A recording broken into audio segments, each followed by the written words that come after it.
USA, now that the Warriors lost to the Clippers, find themselves in the Oh, Chennai. Hi. Sorry, I was extremely rude. Hey, guys. It's all good. Hey, Great to have you with us. WNBA draft tonight. Looking forward to it. It's going to be fun. Hey, bros. How are y'all doing? Please don't wave like that, Stephen. Good to see you, Chennai. Stephen A., is Golden State better off this soon? Better off as a play-in team? I don't think so. I don't think so at all. I think they would have been better off getting in the playoffs, being the 6th seed, going up against the Lakers in the first round. They'd had a shot to take them out. I think playing earlier with Steph Curry hampered with the right thumb, with Jimmy Butler getting kneed by Kawhi Leonard yesterday, and having to play about 4 or 5 days earlier than expected, I think ultimately could end up costing them. So I don't see that at all. I hope I'm wrong, because the more they win, the more we all get to see Steph Curry. But I'm not confident in that right now.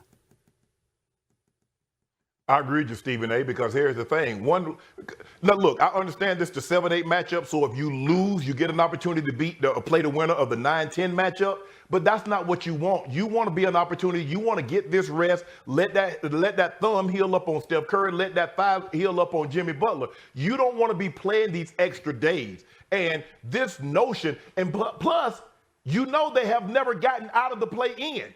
If I'm not mistaken, this is their 3rd time, and every time they've been in the play-in, they've gone home.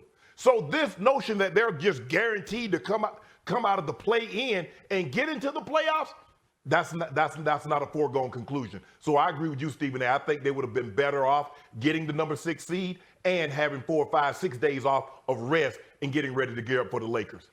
Okay, I agree in some ways, but this might be a situation where we look back at the Golden State Warriors and we say, they lost the battle, but they might have just won the war.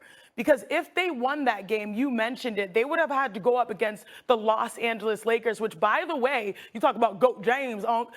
These are 2 of the best playoff performers in NBA history. I hear you, M5, UFC, KFC, whatever, M5. These are the best postseason performers in NBA history. I think Luka Doncic averages 31 in the postseason. LeBron James, 28, and AR-15 has been sensational. They have a certified big 3. You avoid that. Now with just one more win, which, of course, you want to be rested and you want to be healthy. But if they're able to beat the Memphis Grizzlies, you also have avoided the Oklahoma City Thunder, and you secure your spot, avoiding the team that is number 1 in defense in the NBA, top 3 defense, and the likely MVP in SGA. And your matchup could be the Houston Rockets, who I just heard you guys talk about before. While they've had a spectacular season, I have been upfront and personal with this team back home in Houston. They do have lulls offensively. They're like 22nd or 21st when it comes to three-point makes and three-point shooting percentage. They need, as you guys mentioned, a go-to player. Drawing the Rockets might actually be the favorable path for the Golden State Warriors. But yes, health comes first. But this might be a situation where they won the war even though they lost the final game of the regular season. If health comes first, I don't see how you can say that. That's all. I get where you're coming from and where your breakdown totally from a basketball perspective. It all goes out the window if they're not healthy. All right. It don't matter. When you see OKC, you have to see us sooner or later. You say, well, we get to Houston, but if you beat Houston, you're going to have to see us sooner or later, Chennai. It doesn't matter today, tomorrow, next week. What's in front of you is a butt cutting. So it don't matter when it happens. Just know you're going to get tore up. 1 win. That's it. 1 win. That's their goal. Yeah. Let's get to which they've never gotten in the play-in. And that would be the WNBA draft projected number 1 pick. Paige Beckers is signing a 3-year deal with the 3-on-3 league Unrivaled. Last year, Beckers signed an NIL deal with Unrivaled, which gave her equity in the league, but she didn't play in Unrivaled while finishing her college career. Her first-year salary for the 10-week Unrivaled season will exceed what she would make in 4 years of her rookie contract. My goodness, Chennai. How does Paige's Unrivaled deal impact the WNBA? First of all, the W is getting another W, another win. They're getting another superstar player, with championship pedigree, literally coming off of a championship. Only in the WNBA will a week ago you play in the national championship, and then a week later you are now getting drafted #1, and then you're going to go to another city in another month. You're playing games. It's wild, but kudos to all these amazing players. Paige Bueckers, household name, millions of followers on social media. The W is winning. It's healthy, thriving, striving forward. I love this. A lot of comparisons have been made when it comes to salary, whether it is the NBA or even now Unrivaled. But what I will say when it comes to Unrivaled, everyone is taking note. The average player salary being $200,000 for, as you mentioned, Molly, a 10-week season. That is a standard. I think what you can see is an incubator of such.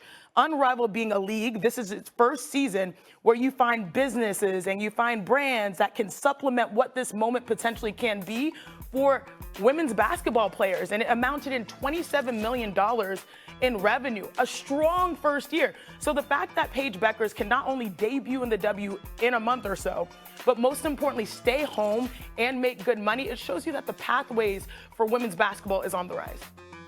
Well, I think that you're absolutely 100% correct with what you said, Janae, but there's so much to add to that.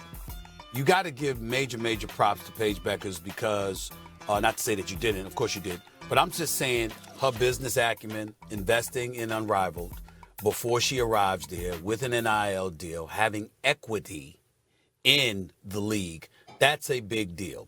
So then all of a sudden, her salary, projected salary for this upcoming season is a little over $78,000 in year one. You just talked about the average being over $200,000, for folks that are entering Unrivaled. We got that part. We're looking at the WNBA.